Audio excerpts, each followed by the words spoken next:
Ah, mais à quel moment tu veux passer? Parce que moi, là, j'arrive à la salle, ça va dépendre de toi. Oh, doucement. Désolé. Je suis au téléphone. Mais non. Oh non. Ah, je me disais aussi. Attends, Guillaume. Guillaume Kerner. Oh, le bâtard, ça fait trop plaisir. Ça va l'ancien? Ça fait des années que je t'ai pas vu. Ça fait plaisir. Ah ben, voilà, encore une fois, il y en a un qui me percute, et pas n'importe qui. Guillaume Kerner, on va parler de Guillaume Kerner aujourd'hui, la légende. Allez. Attention, la légende, l'ange blond. Extraordinaire, on va voir ça tout de suite.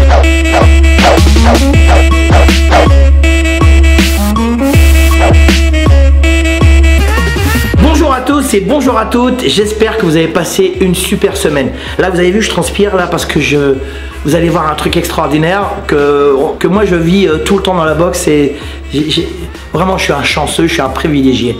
Aujourd'hui, j'ai l'immense honneur de recevoir un immense champion, mais pas qu'un champion avec des poings, des coudes, des genoux. C'est un champion du cœur, un champion des mots, un champion de l'esprit, un champion du rêve, un champion, enfin la classe quoi. Je reçois l'ange blond, on peut l'appeler comme ça parce que c'est son surnom. Je reçois Guillaume Kerner.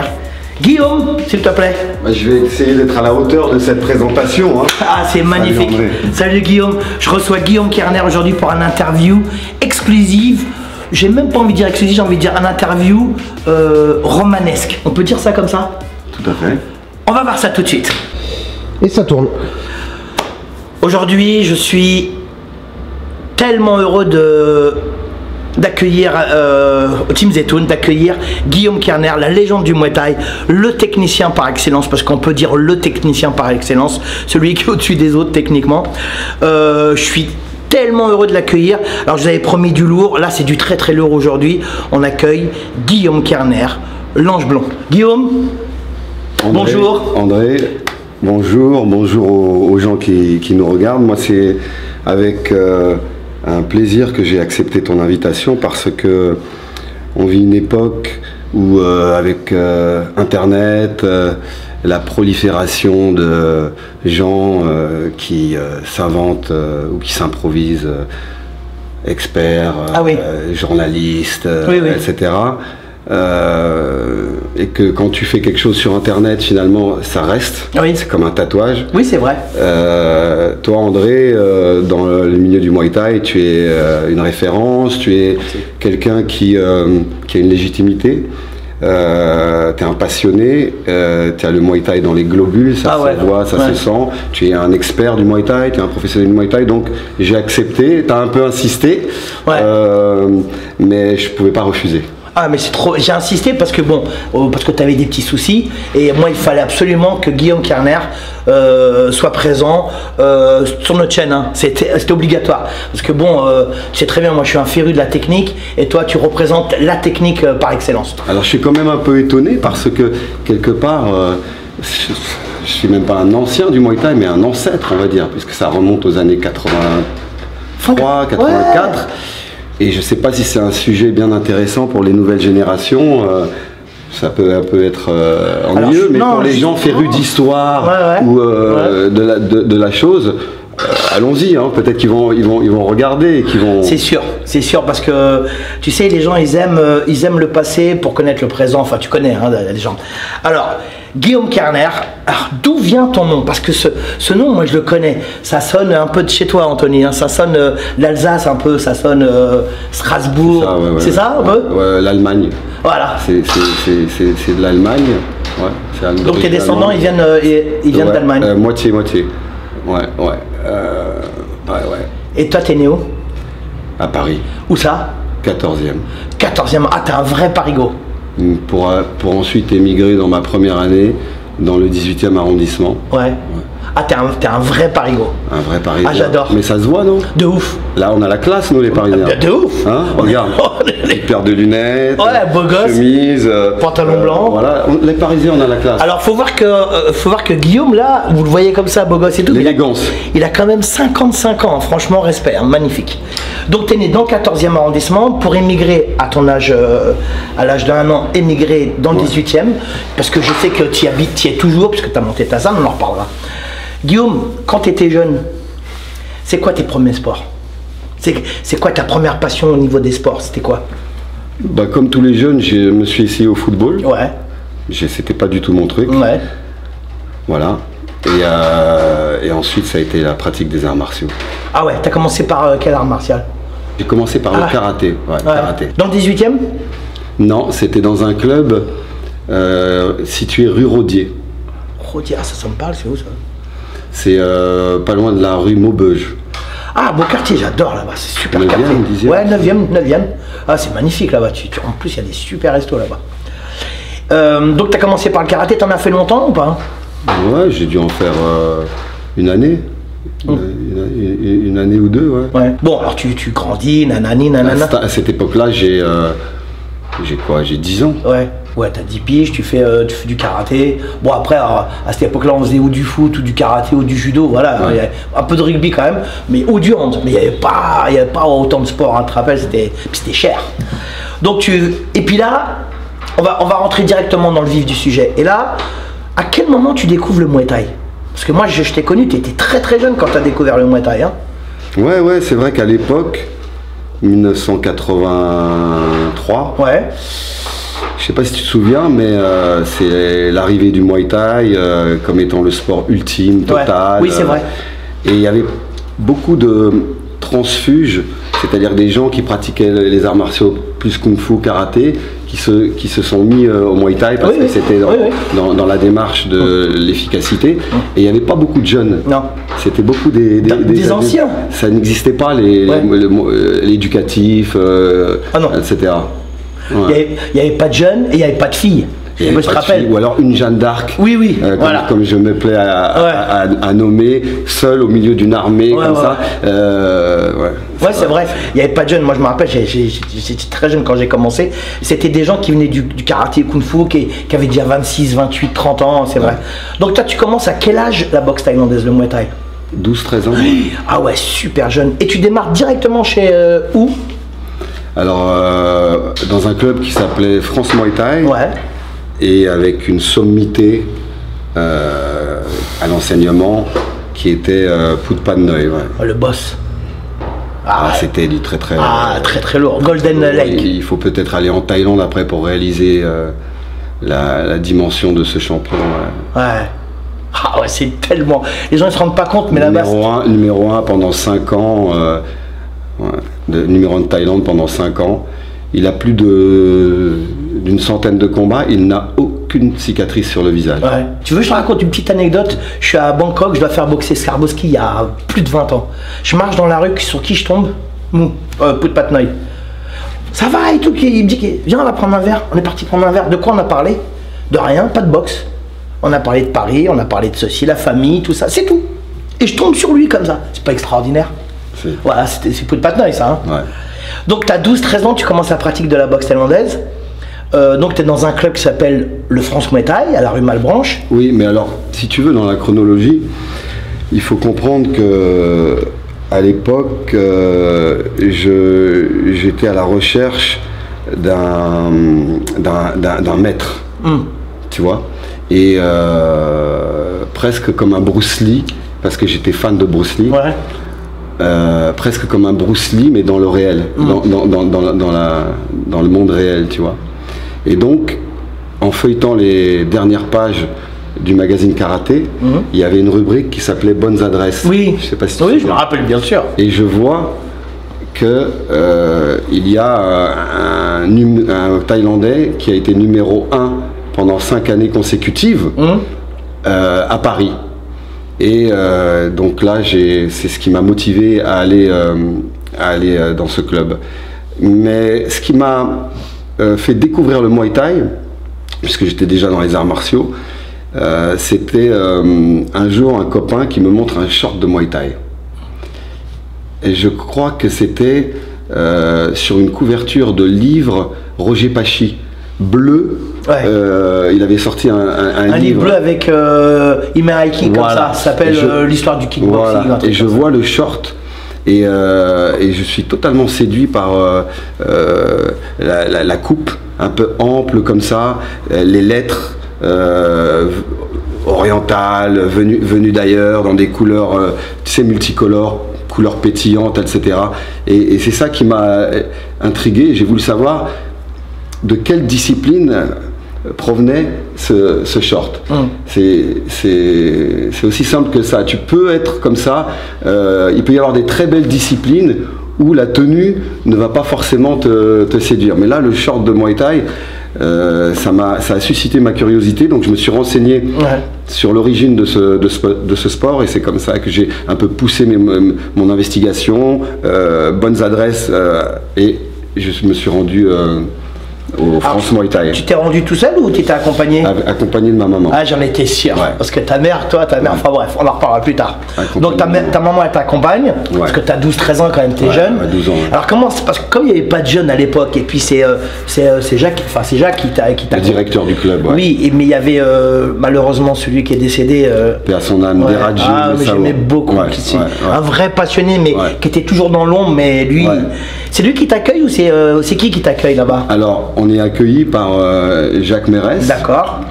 Donc on rentre dans le bureau, ma maman s'assoit face à lui au bureau, et dans ce bureau il y avait des photos en noir et blanc qui illustraient des périodes symboliques de sa carrière, quand à 19 ans il obtient la ceinture du Lumpini, quand il met un high kick et qui gagne par KO contre un tel, etc. Des photos comme ça. Lui, il tient un discours avec ma maman certainement rassurant, bien sûr.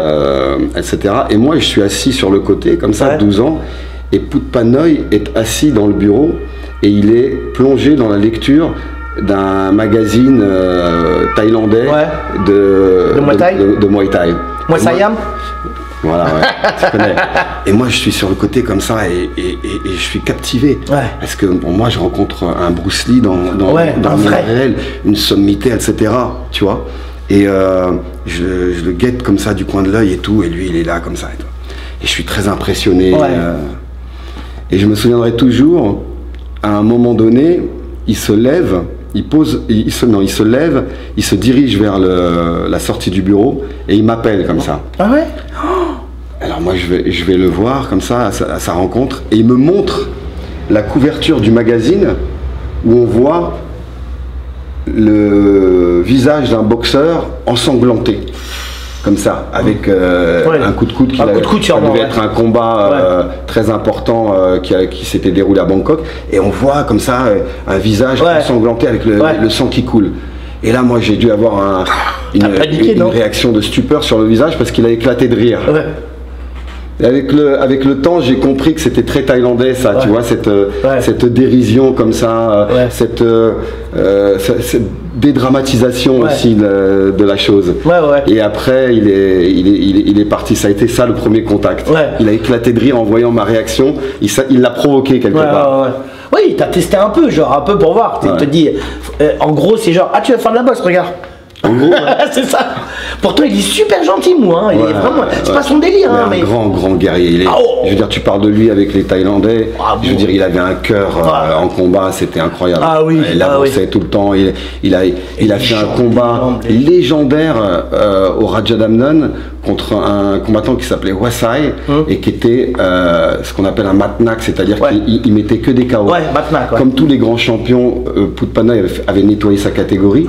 Donc là, c'était un combat test dans la catégorie au-dessus. Il rencontre Wasai au Rajadamnern, le Rajadamnern comble, et le combat est épique. Et moi, quand je me suis rendu en Thaïlande, peut-être 15-20 ans après ce combat, les parieurs, ils en parlaient encore. Un truc de fou. Parce que qu'est-ce qui s'est passé, c'est qu'il a été touché, je ne sais plus à quel round, il a été touché par Wasai, il s'est relevé chancelant, groggy, compté par l'arbitre, il repart, Wasai se précipite sur lui pour le terminer, il le retouche, Putpannoy il se relève encore plus chancelant, il est recompté. Il y a on laisse une troisième, trois fois. Il y retourne, et là Putpannoy complètement chancelant, l'autre il vient pour le terminer, et là Putpannoy rentre le menton, et il sort. Il n'a plus comme option l'arme du coup de coude, l'autre enchaîne en point, Putpannoy en coude, l'autre en point, Putpannoy en coude, l'autre en point, Putpannoy en court, et paf, il le touche à la pointe du menton, Wasai KO. Des combats comme ça, les parieurs, tout le monde est debout en folie, quoi. Et ça, c'est vraiment le signe de cœur d'un grand champion. C'est un Kang, il est dur. Ah ouais, j'adore. Alors il était surnommé la jambe d'or. La jambe d'or. Parce qu'il avait une jambe gauche, La c'était jambe une batte de gauche. baseball. Oh là là, putain, comment elle part vite. Ouais. Et puis, alors quand tu parles des combats épiques, mais n'oublie pas qu'il a rencontré Toshio Fujiwara, tu te rappelles? Alors il a rencontré Toshio Deux fois. Fujiwara. Ah, je savais pas. 2 fois ils sont rencontrés. Bon, après c'est pas le c'est le Putpatnoy. Après avoir été aux États-Unis. Oui, la fin. Il était parti aux États-Unis 1 an. Ouais. Après il est rencontré revenu. en 75. Il a reboxé. Ouais. Mais bon, Fujiwara, c'était aussi. C'est ce qu'il m'a dit, Fujiwara. Il m'a dit, pourtant c'est un mec très très dur, hein, Fujiwara. Bon, c'était mon mec, tu vois. Il m'a dit, le mec qui m'a fait le plus mal, c'est pas les poings. C'est pas les coudes, c'est pas les genoux, parce qu'il a rencontré 72 Thaïlandais. Il m'a dit, c'est Putpatnoy, il a envoyé des middle ou des high kicks. T'as l'impression que tu te cognais contre des meubles. Ah, c'était. Donc, tu rencontres, ta première rencontre, elle est un petit peu délicate hein, quand même, puisque le mec il te fait ah, my friend, look! Puis il rigole et il s'en va. Toi, t'as quand même 12-13 ans, c'est jeune quand même. Hein. T'es là, t'arrives sur la pointe des pieds dans une petite salle de boxe, surtout quand on connaît la salle de comment ça s'appelle, de Jackie pour l'époque. Donc qu'est-ce que tu te dis à ce moment-là? Ta maman, elle parle avec Jackie. Bon, Jackie, c'est vrai qu'il a une manière de s'exprimer, il est rassurant, il est grand, il est costaud et tout. Tu te dis, t'y vas pas? Tu te dis quoi? Non, j'y vais. Ouais. J'y vais et je suis au parfum, quoi. Je sais que c'est un sport extrêmement dangereux. Ouais. Et violent. Ouais, dur.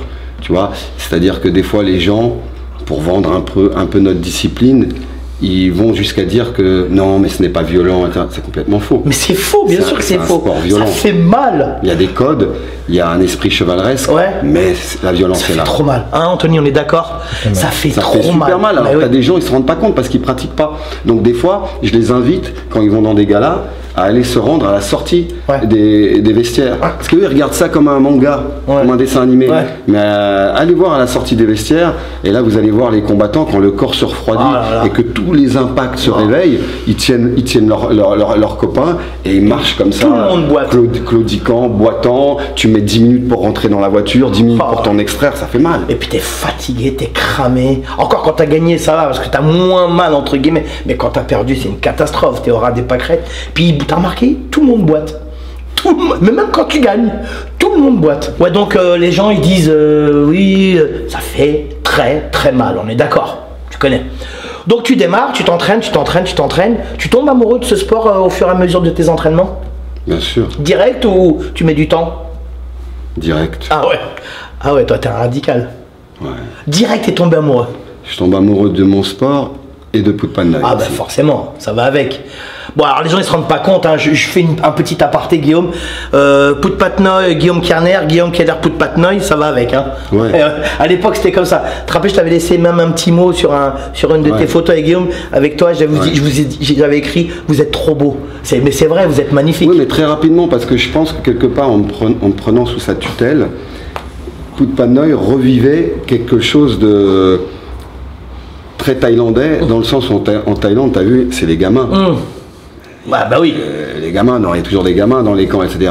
Alors que là, il était en France, il n'y avait pas de gamins. Non, c'est vrai. Il faut recontextualiser. Et là, le fait qu'il voit un petit jeune qui arrive, c'est un peu quand t'es un prof comme ça, c'est de la pâte à modeler. Ouais. Donc ça a dû lui parler aussi. Tu vois.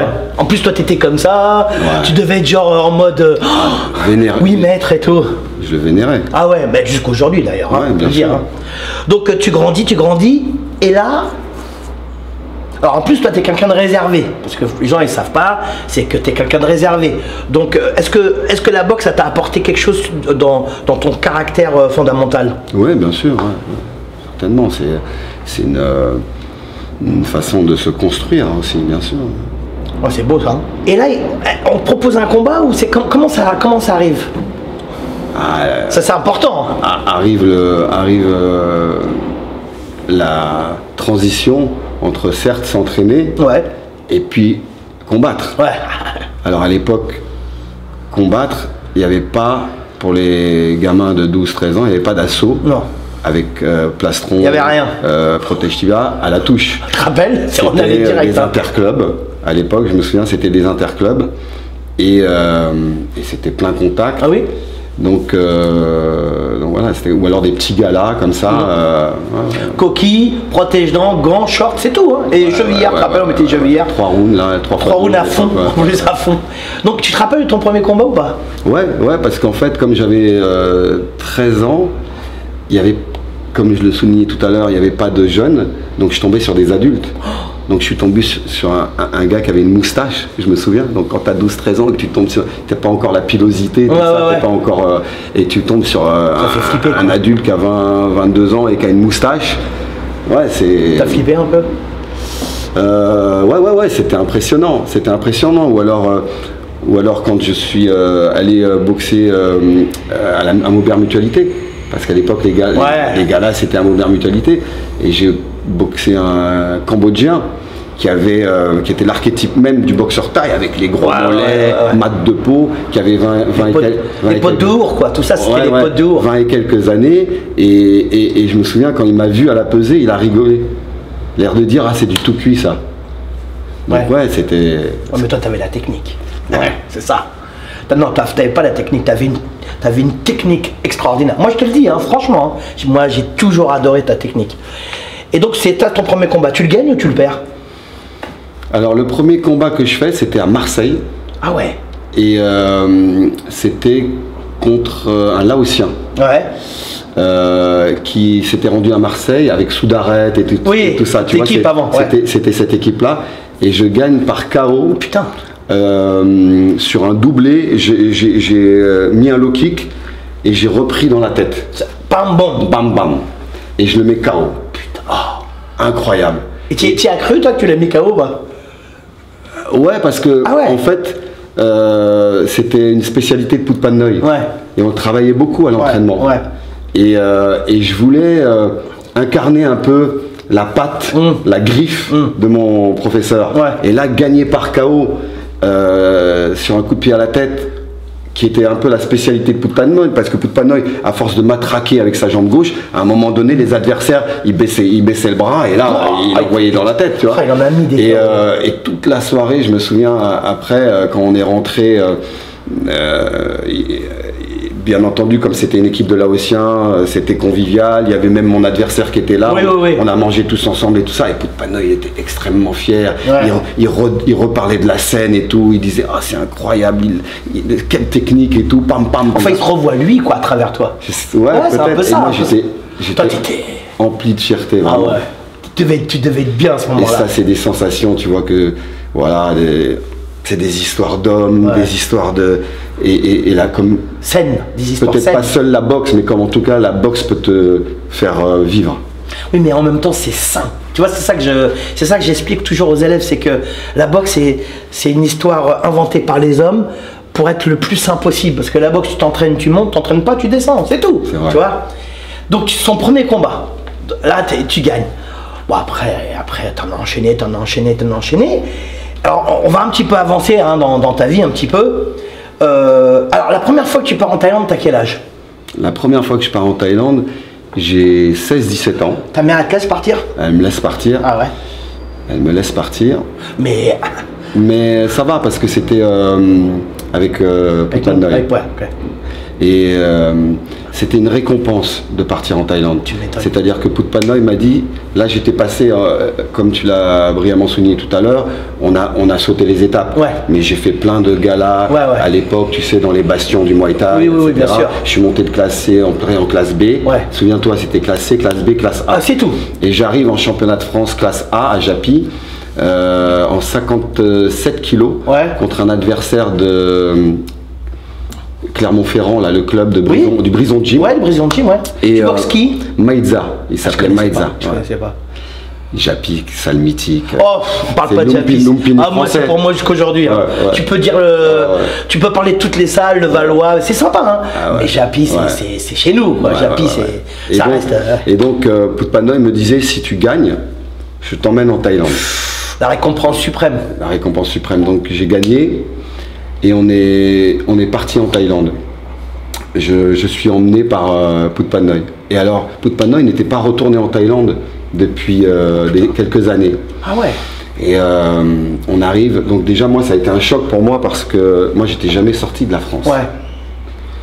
Et là, tout d'un coup, se retrouver propulsé à l'autre bout du monde, dans, je vais dire, dans une bordel, autre, dans le bordel en plus. Ouais, c'est-à-dire que dès que je suis sorti de l'avion, j'étais happé par la lourdeur humide de cette chaleur tropicale. Et puis à l'époque, c'était un aéroport, je me souviens, pas du tout structuré comme aujourd'hui. Tu avais une ligne de démarcation qu'ils n'avaient pas le droit de dépasser, mais derrière la ligne de démarcation, c'était un bordel incroyable. On aurait dit que des gitans qui te haranguaient et tout ça. Moi, je suis pas habitué à ça, je suis impressionné, chaque seconde qui passe, je suis impressionné des odeurs qui me remontent aux narines et tout, tu vois. Et là, moi, je suis et tout, et j'ai tous mes sens, ils sont... Et donc, on arrive, et le deuxième jour, ils nous emmènent au Raja Damnon. Oh putain. Le deuxième jour, ils nous emmènent au Raja Damnon. Quel bonheur. Et quand on arrive au Raja Damnon, je réalise... le personnage que c'est Putpannoy, parce on déroule le tapis rouge pour lui, et tous les grands anciens champions de l'époque, Vichanov, Pudlaolek, enfin bref, ils sont tous là. Vichanov, il était violent lui, hein. Grand champion. Et ils étaient tous là, heureux de le revoir, etc. Tu imagines, tu vois. Et là, on est VIP, on est au premier rang. Et là, si tu veux, il se passe quelque chose. C'est-à-dire qu'il n'y avait pas Internet, il y avait pas c'était pas des galas diffusés à la télévision, c'était l'âge d'or du Muay Thai. C'était plein, les années 80. blindé, avec que des parieurs, etc. Il y avait un niveau de folie, etc. Et là, arrive un combat pour la ceinture du Raja Damnon. T'as de la chance, toi, quand même, hein. Et je me souviens toujours, il s'appelait Wallonie Sorplanchit. Et là, Et là, quel camp le Sorplanchit, hein. Oh là là, quel camp!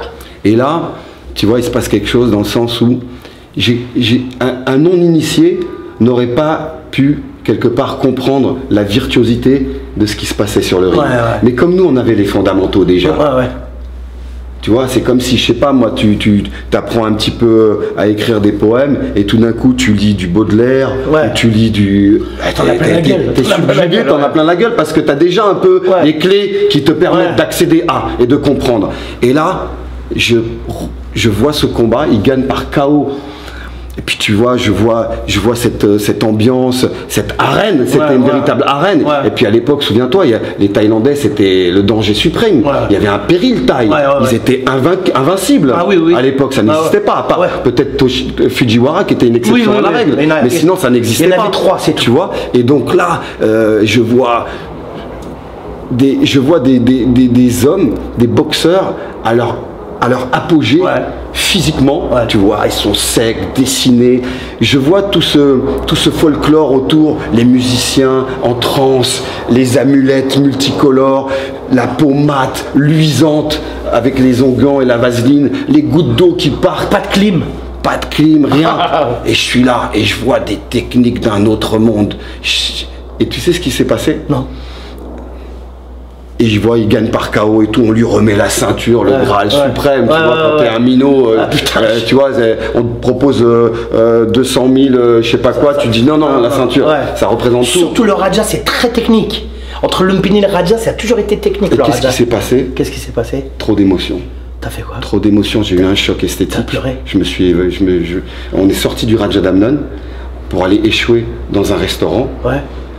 Avec les amis de Putpannoy, et je me souviendrai toujours, j'ai perdu connaissance. Oh putain! Trop. C'est trop violent, quoi. Trop. Enfin, t'en as pris trop. Trop, choc esthétique. C'est un syndrome, hein, ça porte un nom. Syndrome de Stendhal. Voilà. Et mais tu sais que ça arrive. Là, il t'arrive un truc rare, ça s'appelle le syndrome de Stendhal, tu tombes dans les pommes parce que, en fait, t'en as trop, quoi. Mais c'est trop d'émotions, mais trop de belles émotions, non? Bien sûr. C'est ça? Bien sûr. C'est-à-dire que moi, je consacrais ma vie à ça. Je considérais que j'étais né pour ça. À ce moment-là, je suis tellement à fond dans le truc que pour moi, je suis né pour ça. Magnifique. Et en plus, à ce moment-là, je suis dans une période de ma vie, tu sais, des fois tu te sens un peu en décalage, etc., avec ce que tu fais ou quoi. Non, là, il y avait une espèce d'alignement des planètes. J'étais à ce que je voulais faire et là où ça se passait. Putain, magnifique. T'étais au bon endroit, au bon moment. Exactement. Mais de ta vie. En fait, t'es en train de te réaliser. C'est ça. C'est rare ça. Tu sais que c'est très très rare, c'est fort. Ah, j'adore ce que tu dis. Et le lendemain, bien sûr, je récupère la nuit, tout ça et je tout. t'ai dit ouf. Et le lendemain, je reçois une seconde décharge, mais cette fois-ci, ça va, j'ai pas eu le... Il nous emmène au camp Hapalong. Le Hapalong, oui. Le Hapalong. Ouais. Qui est, je le saurai plus tard, l'un des camps, à l'époque, les plus prestigieux et le plus dur de Thaïlande. Ouais. C'est le Real de Madrid du Muay Thai. Et là, j'arrive, et c'est un camp où il y a Disalnoy. C'est ça, Disalnoy, Mister Genou. Chamopet. Oh, Chamopet. Panamto Alec. Oh là là. Et donc là, moi, et là, je suis là. Alors il fait chaud, hein. Au début il faut s'acclimater, c'est une galère, c'est une torpeur incroyable, dur, et tout ça, c'est dur, ça suinte et tout ça. Et eux ils sont habitués, tu vois. Et je vois, et pareil, je vois que de la virtuosité devant mes yeux. Et ce qui est impressionnant, c'est cette magie du Muay Thai dont il existe encore un léger parfum aujourd'hui, mais à l'époque, c'est quoi? C'est que c'est sans exagération que je te dis que c'était le Real de Madrid, puisque je t'ai mentionné les noms des champions qu'il y avait. Chemopet, tu les connais. 10 ceintures. Ouais. Chemopet, les gens ne se rendent pas compte qui c'est Chemopet. Mais là où c'est magique, c'est que moi, qui étais aussi un petit peu initié de la chose, puisque depuis Paris, je feuilletais les magazines de Phut Phan Noi, j'avais déjà une connaissance du game thaïlandais, tu vois, et j'avais bien vu qu'il y avait un Thaï avec plein de ceintures, c'est des super-héros dans le logiciel d'un gamin, tu vois. Et là, je suis là, chez eux, et avec eux, c'est-à-dire qu'il y a une magie, c'est comme si aujourd'hui, tu avais un petit féru de football qui se retrouve au Real de Madrid, avec Ronaldo, Messi ou d'autres, il y a une accessibilité qui n'existe. C'est pas réalisable dans le foot. Il y a trop de. Mais à l'époque, le Muay Thai c'est magique. Tu rencontres tes idoles. Putain, rencontré Chemopet. Bon, après tu parles de Disalnoy. Bon, Disalnoy, mais Chemopet, c'est. Les gens ne se rendent pas compte, hein, quand même, parce que Chemopet, c'est 10 Tu vois plus son corps. Il a tellement de ceintures, tu vois plus son corps. Quelle technique. Moi, c'est un de mes préférés, hein, je te le dis tout de suite. Hein. Il fait partie de mes 5 boxeurs préférés, dont Phut Phan Noi fait partie, bien sûr. Donc là, tu es au Hapalong. Le Hapalong, c'est tellement mythique. C'est vraiment. Enfin, jusqu'à aujourd'hui. Et je vois un niveau comment tu la regardes comme ça, toi? Ouais. Et là, tu te dis quoi? Tu te dis, c'est ça que je veux. Ah oui, je suis. Bien sûr. Ah, en plus, tu as 16 piges. Non, là, t'as oui, 16 piges, t'es pas adulte encore, tu vois. Mais quand même, dans ta tête, tu dis, bon, il fait chaud, c'est dur. Et là, tu te dis, c'est ça que je veux. On y va 3 jours de suite. Ouais. Tu t'entraînes un peu ou pas? Ouais. Tu fais du PAO? C'est le gros qui tient les PAO et tout? Ouais. Le gros, là, je oublié ça. Je suis au top. Je parle avec Chamopet, je parle avec Disalnoy. Mais t'es comme un ouf. Je suis comme un ouf. Je parle avec Ronaldo, je parle avec Messi. Ah, mais je suis jaloux. Franchement, je te jaloux. Je suis comme un fou.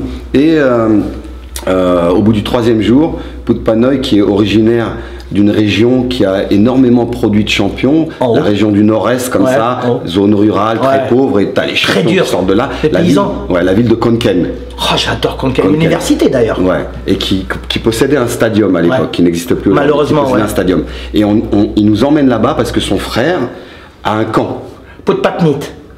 Non, ça c'est son jeune frère. Ah, son jeune frère.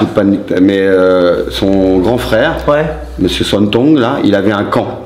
Camp traditionnel et tout, avec le ring en plein air, à l'ancienne et tout. Et on va là-bas. À 500 km de Bangkok, dans la Thaïlande profonde et tout ça. Attention, à l'époque, il y a 30 piges, 35 ans. On met sur le ring avec une moustiquaire et tout ça. Fantastique. Ah ouais. En plus, c'est la région d'Isan. C'est la région. Bon, c'est là qu'il y a eu Krongsak, c'est là qu'il y a les plus grands champions. En plus, ils parlent le Lao Thai là-bas, c'est ça. Mais t'as trop de la chance. Après, il faut comprendre pourquoi les gens ils deviennent des grands champions. En fait, tu vas au Maracana du Muay Thai, quoi. C'est ça. Voilà, si t'arrives pas à t'en sortir avec ça, t'es un bon à rien quand même.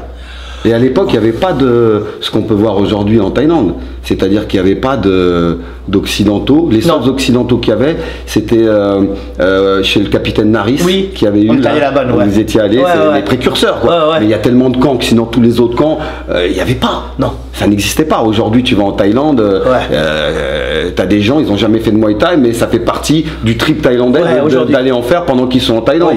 Perdre 2 points. Non, à l'époque, c'était des écuries. Il n'y avait que des combattants. Oui, c'est exactement. J'adore ce que tu dis. Donc, tu vas là-bas. Est-ce que, lors de ton premier voyage, tu fais un combat ou pas? Oui, donc donc une fois à Khon Kaen, je suis jaloux, putain, excuse-moi, je suis trop jaloux. J'expérimente le rythme infernal des camps thaïlandais. C'est-à-dire lever à l'aube, partir en footing, revenir, enchaîner, tu fais 2 heures et quelques le matin et 2 heures et quelques l'après-midi. Et ça finit encore à corps en plus.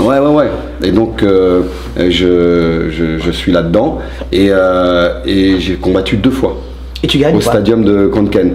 Je gagne parce que comme c'est des experts, ils ont su me mettre des adversaires à mon niveau, tu vois, tu casses pas, tu casses pas un jeune. Un bon matchmaking. Bien entendu qu'ils auraient pu me mettre un assassin et j'aurais pas fait, mais tu vois, tu dois construire le boxeur. Donc on me met un jeune de mon âge qui a quelques combats d'avance sur moi, mais le niveau est à peu près. Et là, je boxe au Khon Kaen Stadium, truc de fou. Le ring, il était même pas plat, il y avait des petites bosses, il y avait 2-3 crottes de pigeons dessus et tout ça. On me remet les fleurs. Je suis une attraction folklorique du soir. Les Thaïlandais ils viennent, ils te touchent, les vestiaires, tu connais. Comme ça. Et j'ai gagné.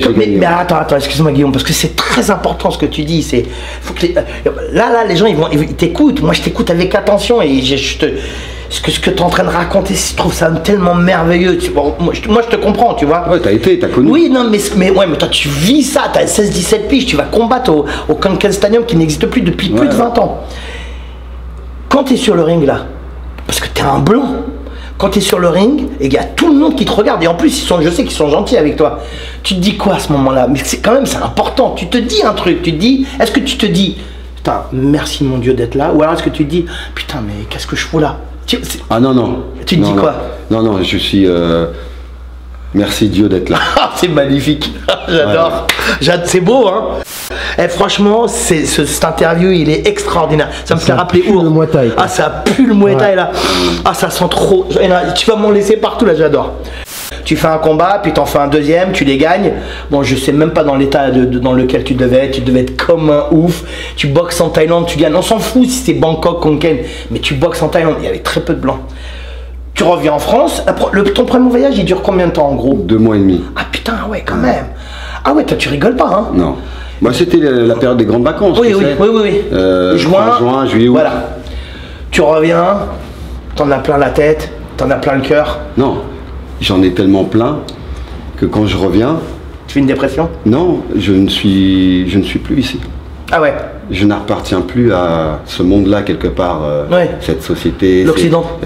L'Occident, tout ça, je n'appartiens plus à ça. Je suis happé. Par la Thaïlande. Par le Muay Thai et la Thaïlande forcément. Et là, qu'est-ce qui t'arrive? Qu'est-ce que tu fais? Tu travailles pour repartir? C'est quoi? Donc ce qui se passe, c'est que je pense qu'à repartir. Donc j'ai complètement décroché, plus d'études, plus rien, etc. Ma maman... Elle dit quoi ta mère? Ma maman qui a été institutrice pendant 38 ans en école maternelle dans le 18e, la pauvre... Quelque part dans sa sensibilité, elle a compris qu'on ne pouvait plus me retenir. Oh merde. C'était plus possible. C'est dur pour une maman quand même. Non mais après tu vas pas à la drogue. Il n'y avait pas de téléphone. Non, il n'y avait rien. Il n'y avait rien, c'était les PCV là. Ça coûtait un bras en plus. Et c'était la personne qui le recevait qui payait. Le PCV. Donc tu repars combien de temps après ton premier voyage? Donc moi je veux repartir et je veux même plus aller à Khon Kaen, je veux aller au Rapalong. Ah ouais, carrément. Je veux aller au Real de Madrid. Donc j'en parle à Putpanoy. Putpanoy, il me fait une lettre et je repars seul. J'ai 17-18 ans. Et tu restes combien de temps? Là, je suis resté 1 an. Oh putain! Donc je repars seul avec ma lettre. Et avec un petit peu d'oseille? Avec un petit peu d'oseille.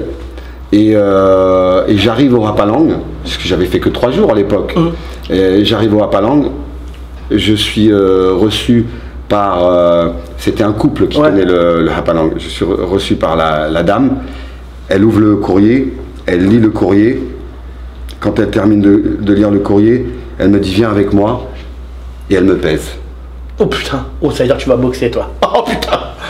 Ah mais il y a un souci de rentabilité. Ah mais de ouf, ils rigolent pas en Thaïlande. Faut pas oublier que c'est un moyen. C'est un business. Dans une famille thaï qui est souvent nombreuse, quand ils ont un jeune de 8 ans, 9 ans qui est recruté par un camp, disons les choses clairement, économiquement ils sont contents parce que déjà ça fait une bouche en moins à nourrir.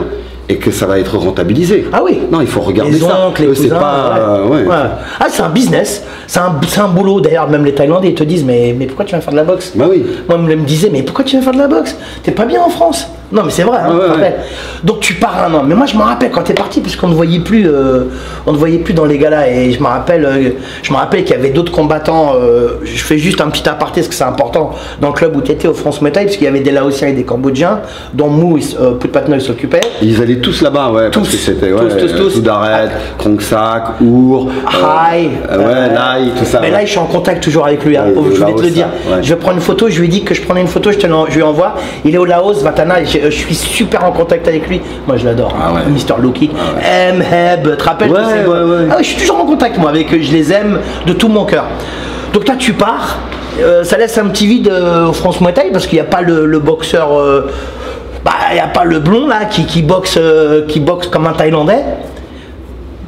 Tu boxes là-bas. Qu'est-ce que tu fais? Tu fais des grands combats là-bas pendant un an ou pas? Non, je m'entraîne plusieurs mois. Et après, on me trouve un combat à Samrong Stadium. C'était un stadium de la télévision. Il existe toujours? Ah ouais. Ouais, il existe toujours. Ouais, bien. Et là, tu boxes. Et j'ai perdu au point. Et j'ai très mal géré ma sèche. Tu vois, c'est-à-dire qu'au bout de plusieurs mois, tout ça, j'ai compris qu'il fallait. Tu as vu, quand tu rentres dans le mouet, il faut vraiment perdre du poids pour être là. Et j'ai perdu beaucoup de poids. Et trop tôt. Je ne savais pas gérer encore, j'avais pas l'expérience, etc. J'ai voulu faire comme eux. Et, et puis je pense aussi que j'ai été victime des conditions. C'est-à-dire que quand elle m'a pesé, la propriétaire du camp, ensuite elle m'a montré le chemin du dortoir. Et là, je me suis retrouvé dans un cadre très rustique. Très rustique, très spartiate. Il n'y avait pas de matelas. Je dormais sur une natte en osier. Il y avait un ventilateur pour 30 boxeurs. Et je me souviendrai toujours, la première nuit, tous les moustiques, ils étaient contents d'avoir de la chair fraîche. Ils étaient sur moi. Tu vois. Et après les entraînements, c'était vraiment, c'était le Real de Madrid. Donc les entraînements extrêmement difficiles. Je suis devenu tout blanc parce que je perdais énormément de poids. En plus, tu as vu, je passais à la cantine. Je mangeais ce que mangeaient les Thaïs. Le premier jour, il y avait quelques fourmis dans le riz. Le premier jour, je vois une soupe avec des pâtes de poulet. C'est dur, hein. C'était dur. Et le surentraînement, comment tu gères l'eau? L'eau, pareil, il y avait des petits trucs qui bougeaient. Mais tu buvais de l'eau de chez eux? Tout comme eux. Moi j'étais dans une démarche, ça va être tout comme eux. Mais t'as pas eu la Tourista ou un truc comme ça? Non, mais par contre, tu vois, voilà, au bout de plusieurs mois, j'étais un peu, j'allais pas au soleil, il n'y avait pas la clim, c'était entraînement. Donc ton corps, il reçoit un peu quand tu changes de nourriture, quand tu changes de climat, quand tu changes de, tu vois. Mais j'ai fait un combat, honorable, j'ai perdu au point. Quand tu commences, tu perds. Vaut mieux perdre au début qu'après. Et voilà, je me suis revenu au camp. On m'a corrigé. Ils se sont bien occupés de toi là-bas ou pas? Vraiment? T'as senti qu'ils s'occupaient de toi? C'était extrêmement difficile. T'as dû extrêmement difficile. Le Rapalang, c'était un camp qui était spécialisé en coups de genou. Et donc, ils avaient tous des oreilles en chou-fleur. Corps à corps. Corps à corps, il y avait 1 heure de corps à corps le matin, 1 heure de corps à corps le soir. Et puis en plus, tu connais donc, le corps à corps en Thaïlande. Tu fais la serpillière. T'as des courbatures. Tes meilleurs compagnons pendant tout le séjour, il y en a 2, ils s'appellent courbatures et hématomes. Et t'as la tête qui tombe par terre aussi. T'as tout et tout. Et celui qui me tenait les paos, c'était celui qui avait formé Dissalnoy. Au niveau genou, c'est donc là, il m'a formé en coup de genou. Et donc après, quand je suis revenu en France. T'as fait la misère. Alors faut savoir, encore un petit aparté, c'est que Guillaume, il avait, c'est une technique extraordinaire, très fort partout. Bon, en PAM, t'étais exceptionnel encore à corps. Pour nous, t'étais exceptionnel. Genou, coude. Mais nous, on n'utilisait pas les coudes. Et l'anglaise, elle est venue aussi quand même. Mais tout est venu, mais à l'époque, si tu veux, on était peut-être dans une démarche où on se croyait que dans le Muay Thai, le corps à corps, c'était fait pour un temps mort pour se reposer. Alors que là, moi, quand je vais là-bas, je réalise qu'au contraire, c'est pour ébranler ton adversaire en réalité. Ouais, c'est dur. C'est des transitions énergétiques, tu tombes, tu te relèves, tu prends des coups de genoux, etc. Et t'es en mouvement tout le temps en fait. Et quand je suis revenu en France, ça y est, j'avais un niveau. Ah, mais je me rappelle, hein. Ouais. Ah, moi je me rappelle, t'as même boxé un mec de chez nous, hein. Danone. Alors ouais, Jean-Claude Coralie. Ça c'était en championnat de France. En championnat de France, ouais. T'as boxé Danone. Dur, Danone. Dur. Et tu sais que tu gagnes parce que tu gagnes grâce au corps à corps, tu le touches au visage. Mais c'est vrai que pendant le combat, c'était équilibré, hein. Dur, Danone. Ouais, c'était un mec avec qui j'ai grandi, moi. Moi j'étais jeune encore, j'avais 17 ans. Ah, c'était un bonhomme, lui. Et lui c'était. Et puis il shootait fort, hein. Ah, il shootait fort. Donc là, tu le bats sur un coup de genou. Je fais un combat extraordinaire parce que quand je regarde la vidéo, je me rends compte que tout Japi se met en mode Rajadamnon. C'est-à-dire qu'il y a des connaisseurs et ils scandaient les coups de genoux que je mettais. Pas moi, parce que moi j'étais dans le coin de Danone. C'est mon héros, Danone. Bon, après, tu le rencontres au championnat de France, c'est magnifique quand même. C'était Roger Paché qui avait organisé ce gars-là. Ah, t'avais fait sensation, genre là. Bon, après, t'as fait. Alors, tu peux nous donner un peu des noms de boxeurs que t'as rencontrés, parce que les gens, ils aiment savoir ça. Ouais. Bon, bah, Danone, Coralie, hein, Jean-Claude. Alors, j'ai rencontré, même dans les classes B, j'avais rencontré Léon aussi, que tu connais. Léon Pape Mendy, quel technicien. À la Maubert Mutualité. Ouais. Danone, quand j'étais en train de monter vers le classe A, très jeune, j'ai rencontré Moustapha Benatia aussi. Ah, il est fort. Qu'est-ce que t'as fait avec Moustapha, Moussa? J'ai gagné au point. Ah, parce qu'il était fort, ça.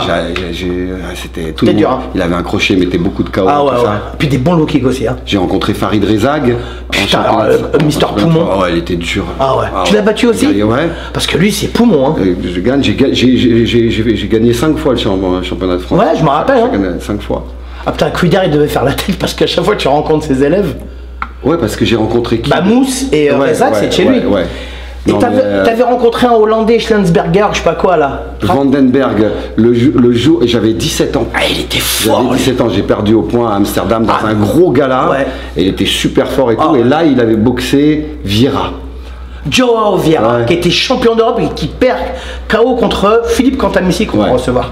Ah ouais, t'as rencontré, comment il s'appelle, Schlensberger, comment il s'appelle? Vandenberg. Il était hyper fort. C'était genre Ramon Dekers, un peu dans le délire. Ouais, tu te rappelles, je me rappelle, hein. T'as vu comment? Ouais, il avait déjà 26 ans. Ah oui. Moi j'avais 17 ans. Je crois même qu'il était champion de France. Hollandais et tout ça, mais bon, bien. Et donc tu rencontres. Après, tu commences à boxer à l'étranger. Moi, je me rappelle. Voilà, ouais. Bah, c'est les Hollandais. Après, j'ai combattu contre aussi des boxeurs de Shakuriki. Ouais. Et t'as rencontré qui? Crime. Ouais. Crime, à Clermont-Ferrand. Ouais. Et voilà, et je m'illustre de plus en plus, de plus en plus, et puis je suis en pris de fierté parce que tu vois, à l'époque, par exemple Philippe Cantamissi, il était très fort, il venait me féliciter après le combat. Moi qui est Philippe Cantamissi qui vient de me féliciter. Après il y a Kronksak à Clermont-Ferrand qui a vu mon combat, et j'étais fier aussi parce que quelque part les gens comme Kronksak, etc., j'avais développé un style qui avait captivé un peu leur rétine de puristes du Muay Thai. C'est vrai. C'est-à-dire qu'il n'y avait pas, je mettais un point d'honneur à certes avoir l'efficacité, mais j'ai toujours mis un point d'honneur aussi à avoir le style. Ouais. Ah, t'avais un style authentique. Ah, mais t'as un style extraordinaire. Parce qu'on avait vu beaucoup de combattants que c'était des guerriers. Dur. Ils faisaient la diff, mais c'était plus des formats. Tu vois, par exemple, les Hollandais, ils étaient durs, mais ils étaient un peu multibox. Et ça se voyait alors que moi, je voulais vraiment être dans un pur style mouais. Ah, mais tu l'étais. Ouais. Mais quand même, je peux pas m'empêcher de te dire, le combat rêve, ton combat rêve, c'est Van Padette. Pour moi, c'est le lieutenant, c'est le lieutenant. Raconte-nous ça parce que c'est quand même. Alors ce qui s'est passé, c'est extraordinaire. Ce qui s'est passé, c'est que j'ai eu un différend contractuel avec le directeur de France Muay Thai. Donc j'ai changé de club. Et je suis allé voir René et Antoine Desjardins. Dans ma cité, au Derek. Et là j'ai 19 ans. Et là j'ai franchi un cap aussi. Parce qu'à cette époque-là, c'était pareil, c'était une grosse écurie française, le Derek. Ah bah moi j'y étais, hein. Tout le monde, hein. Il y avait cette J'ai été imprégné un peu d'une mentalité guerrière un peu, issue de dur et tout ça. T'avais la technique, mais là, en plus, dur, tout ça. Et arrive un gros gala à Bercy, je me rappelle, organisé par Gabriel Lamy, magnifique, avec que des cracks, il y avait que des cracks, Prestia, Bounmi, Richard Nam, Prestia, comment il s'appelle, Bruno Benlabed, des cracks, Jaïd contre Lermy, pour la 6e fois. Et toi tu rencontres. Il y avait Scalp contre Atapong. Tu te rappelles ce combat? Et moi, ils veulent me faire combattre contre Van Padet. Ce que je n'aurais jamais osé faire si j'avais pas été un peu chapeauté, encadré comme ça, dans cette dynamique dure. Allez, on y va, on y croit, nourri par René Desjardins, Antoine Desjardins et par tous ces guerriers du Derek. Et donc ça m'a. Parce qu'il était champion du Rajadamnern. Il sait quand même. Van Padet était surnommé le roi des coups de genoux. Et il était détenteur simultanément du Rajadamnern et du Lumpini. C'est très rare. Très rare. Et j'ai 19 ans à l'époque. Et en plus, il est. C'est un gradé de l'armée. Je crois que c'est un lieutenant, un truc comme ça, mais genre hyper respecté. D'ailleurs, aujourd'hui, je crois même il fait partie des colonels. Et là, tu rencontres Van Padet. Et j'aurais jamais osé, tu vois. Non, mais moi, Van Padet, pour moi, quand je le voyais dans les magazines Moe Sayam, c'est comme si tu dis, tu rencontres Mbappé, quoi. Tu vois, c'est. Et là, ce combat, il est magique. Parce que pour moi, ce que tu as fait ce jour-là, je crois que tu peux pas être plus au top. Honnêtement. Même si tu le perds, hein. Et là où je suis content, c'est que là, ça a été vraiment le tournant dans ma carrière. Ah, grave. C'est-à-dire que, et à l'époque, ça n'existait pas, un gamin de 19 ans qui rivalise avec. Parce que les gens ne se rendent pas compte, mais à l'époque, il y avait ce péril taille, où les tailles, ils venaient, souviens-toi, à Tapong, Song Song, à Tapong qui était très arrogant, il disait je vais te mettre KO au 3e, et il mettait KO, il le faisait, tout ça. Avec 10 kilos d'écart, hein. Donc j'aurais jamais osé moi franchir et oser combattre contre un numéro 1 comme ça, mais avec l'équipe et tout on y allait. Ce que tu as fait ce jour-là, Guillaume, et en plus il faut savoir, c'est que je préfère vous le dire tout de suite, à un moment tu places un high kick fait, t'as vu comment je me rappelle, comme si c'était hier, ce high kick fait... Moi j'étais pour toi, hein, parce que bon, c'est vrai qu'il y a une culture en France où on aime les Thaïlandais, mais bon, tu rencontres Van Padet, je me suis dit, d'abord, moi, quand tu l'as boxé, je me suis dit, putain, si tu fais 2 rounds, magnifique. C'est ça, tout le monde. Ah franchement, on va pas se mentir, Guillaume. Même. Et là, tu places au 3e ou à la 4e reprise un high kick, d'ailleurs, que Pascal Igliki prend en photo. Le pauvre père son âme. C'est devenu une photo, mais c'est légendaire cette photo. Pour moi, c'est. Elle a été reprise dans les. Mais même, j'en parle encore à mes élèves aujourd'hui. Quand je parle à mes élèves, je leur dis regardez le high kick de Guillaume Kerner, il est parfait contre. Mais tu sais qu'on parle de Pascal Igliki, paix à son âme, qui était le journaliste majeur, expert. C'est lui qui t'a créé le nom. Mais c'est pas lui qui a pris la photo. C'est Jean Paoli, quelqu'un qui s'appelait Jean Paoli et qui travaillait pour le magazine Uppercut. Ah, je croyais que c'était Pascal. Jean Paoli qui a travaillé très très longtemps avec Roland Gaillac d'ailleurs. Et donc là, je suis au top. 19 ans, ça y est. Mais tu mets ce high kick, tu le touches, hein, d'ailleurs. Ah, il est sonné. Ah, de ouf. Et d'ailleurs, on y croit, mais même. En plus, c'est un gars-là qui passe à la télévision, quand même. Et même le commentateur. Sur FR3, exact. Exactement, le commentateur, il dit oh là là, mais c'est incroyable. Et là, mais même. Ouais, puis c'était serré. J'ai fait jeu égal avec lui dans sa spécialité, en coup de genou et encore un corps. Et tu perds de ça. On aurait mis match nul, c'était pas volé. Tu vois ce que je veux dire pour moi? C'est vrai, mais à l'époque, c'est une telle sommité, Van Padet, que le faire perdre contre un. Un peu... Mais alors, quand tu le rencontres, à la fin du combat, tu te dis quoi? À toi? Que j'ai franchi un cap. Ça y est. T'es ailleurs là. Ça y est, j'ai franchi un cap et voilà. Alors qu'avant, tu avais rencontré un Anglais à Saint-Denis, magnifique gala. Moi, j'avais fait boxer à mes élèves pour un championnat de France. Non, c'était après. C'est après Walker? Winston Walker qui oh le bâtard. Low kick anglais, il t'avait fait mal lui. Et tu l'avais démonté d'ailleurs. C'était à Saint-Denis, un gala organisé par Sam Berandou. Et je me souviendrai toujours, il y avait des super slogans que je crois avaient été formulés par la mairie de Saint-Denis et qui disaient si t'es sport, t'es Saint-Denis. Si t'es boxe taille, t'es Saint-Denis. C'était bien vu. Il avait fait un gala extraordinaire ce jour-là. Et là, il te fait boxer un mec qui s'appelle Walker en anglais. hyper puissant, une anglaise phénoménale, et puis des low kicks ravageurs. Et là, tu mords ce gros combat là. Franchement, t'as été marqué. Hein. J'étais marqué. Bah, tu te bats, hein. Mais je me rappelle. Je me bats, et c'est la première fois où je rentre chez moi et j'ai peur que ma maman, d'habitude, elle me voyait pas. Pas qu'elle gueule, mais j'avais peur qu'elle me voie dans cet état-là. Parce que t'as été marqué. J'avais le visage un peu tuméfié. Ah, je me rappelle de ce combat. D'ailleurs, t'as même tutibé, hein. Je me rappelle, même encore à corps, il continue à te mettre des grosses. Ah, il a pas lâché, lui. Hein. Et d'ailleurs, j'ai une perte de mémoire, je ne me souviens pas du 5e round. J'ai pas été compté, hein. J'ai jamais été compté. Non. Et on va mentionner tout à l'heure les adversaires que j'ai affrontés. Il y avait beaucoup de punchers. Mais j'ai jamais été compté, j'ai jamais été KO. Mais par contre, ce combat-là, je me souviens plus. J'ai un trou, je me souviens plus quand on me remet la coupe, etc. Mais je me rappelle qu'il t'avait touché à la 3e. Bah ouais, parce que tu vois, lui c'était un molosse comme ça, il avait des bras, c'était mes cuisses, il frappait très fort en anglaise, mais moi comme c'était les coups de genoux, je suis obligé d'aller au contact. Et il touchait. Donc tu reçois. Bah, c'est obligé. Là, tu rencontres Walker. Bon, mais combat championnat d'Europe. Ouais, mais combat fantastique parce que style opposé. T'en as un, c'est un peu le style hollandais. Et là, t'as le virtuose du Muay Thai. Et là, encore une fois, tout le monde se lève. Moi, je me rappelle. C'était des gros galas, tout ce qui était les galas, Nanterre, Saint-Denis, Sarcelles, La Courneuve. C'était énorme, les galas. Ah ouais. Énorme. Et toi, t'as boxé partout. Tiens, bah profite. Tiens, dis-nous un peu les mecs que t'as rencontrés.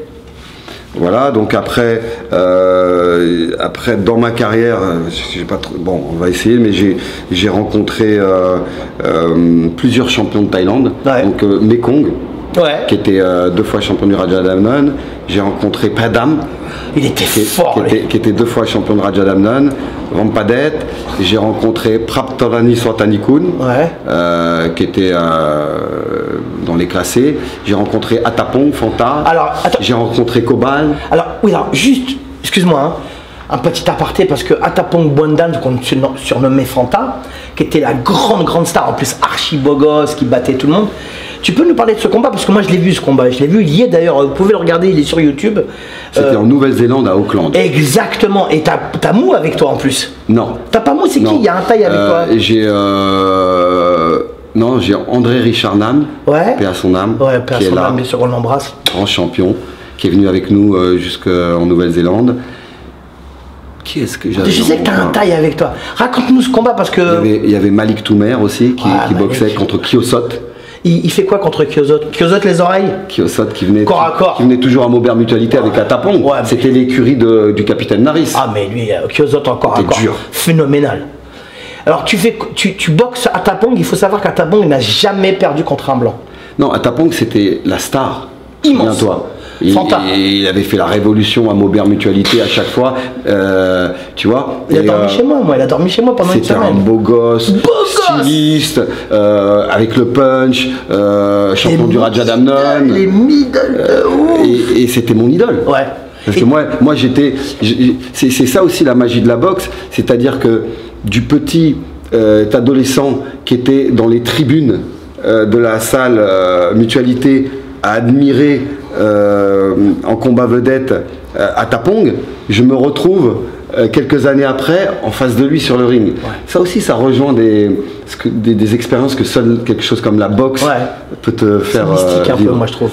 Tu te rends compte, tu boxes Bondan Atapong qui s'appelle Fanta, c'est la star, mais une rosta extraordinaire, en plus très fort. Et là, arrive ce qui arrive, c'est que tu le bats. Ouais, alors lui, avant le combat, il dit qu'il va me mettre KO en low kick. Oui, mais tu le bats. Ouais. Et non, mais j'étais déjà... t'étais rodé. J'étais déjà... Tu bats Atapong, enfin, il a jamais perdu contre un blanc, hein. Tu le sais ça. C'est-à-dire que j'étais déjà déclenché et prêt. Je m'inscrivais dans une démarche où, à partir du moment où j'avais combattu Vampadet et j'avais fait jeu égal avec lui, je suis déclenché dans un mode et une démarche où je refuse personne. J'accepte n'importe qui, je me sens capable. Enfin, tu deviens, entre guillemets, hein, ça c'est un terme que j'aime pas, mais tu deviens le boxeur à abattre un peu, tu vois. C'est tout le monde. Moi, je me rappelle que tu boxes partout, tu boxes dans tous les galas, Clermont-Ferrand et tout. Et puis là, tu rencontres Kronksak. Ah oui, après, ouais. Et là, Kronksak est invaincu, hein, Kronksak, invaincu. C'est vrai qu'il y a Krongsak aussi, ouais. Et là, tu fais plus que jeu égal avec Krongsak, arrive un moment, parce que Krongsak, il est un petit peu en difficulté encore à corps, parce que tu le chopes encore. C'était l'époque où il y avait coup de coude, on avait le droit. Pas de coudière. Oui, on avait le droit, pas de coudière et tout.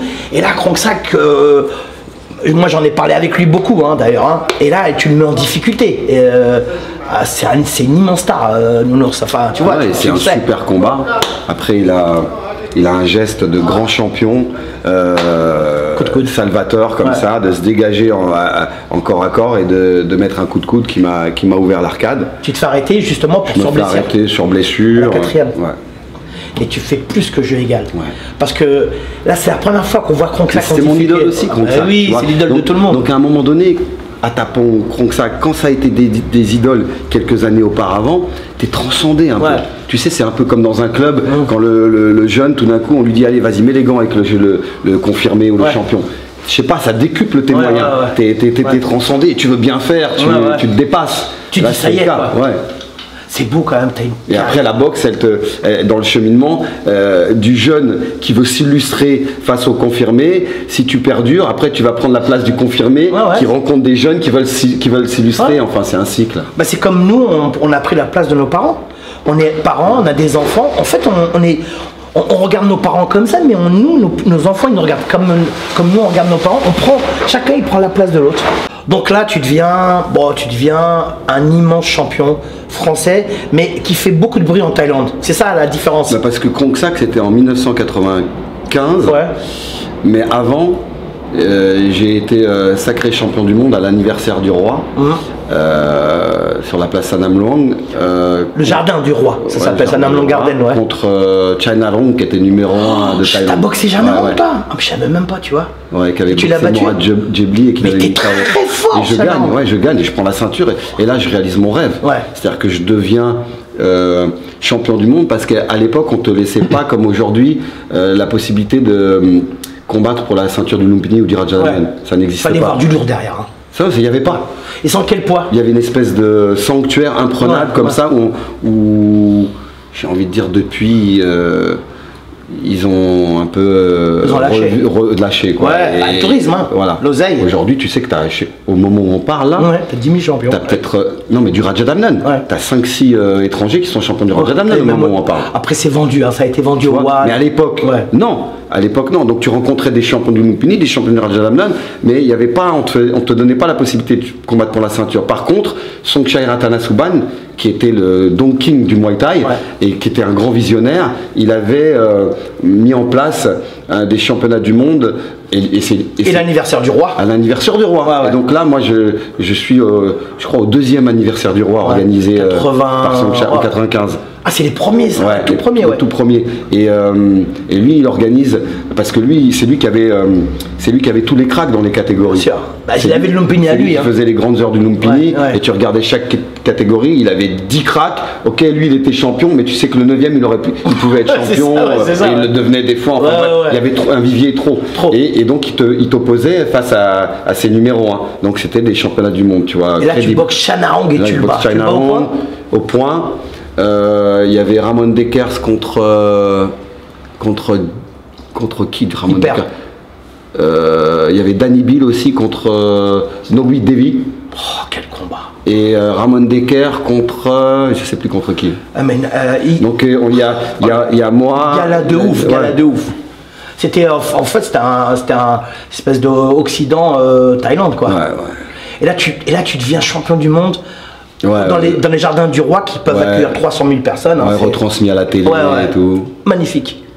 En direct. Tu bats Chanarong. Ça c'était avant Krongsak.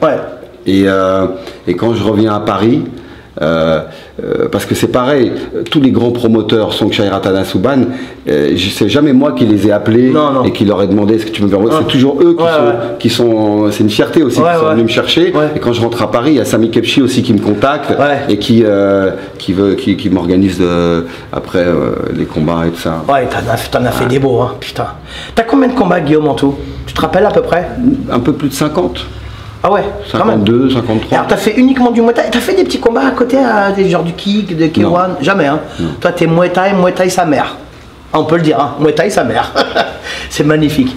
Bon, en très peu de combats, t'es un peu comme, j'ai envie de dire, comme Philippe Cantamisi, tu rencontres du très lourd très vite quand même, hein. Franchement, même si tu as commencé très jeune, mais tu rencontres du très très lourd, parce que si tu commences à dire tous les noms thaïlandais que tu as boxé, c'est du très très lourd, sans compter les Français que tu as fait pour les finales du championnat de France, les Mustapha Benatia, les Rezag, les Danone, c'est des mecs hyper durs en plus, et puis beaucoup plus âgés que toi.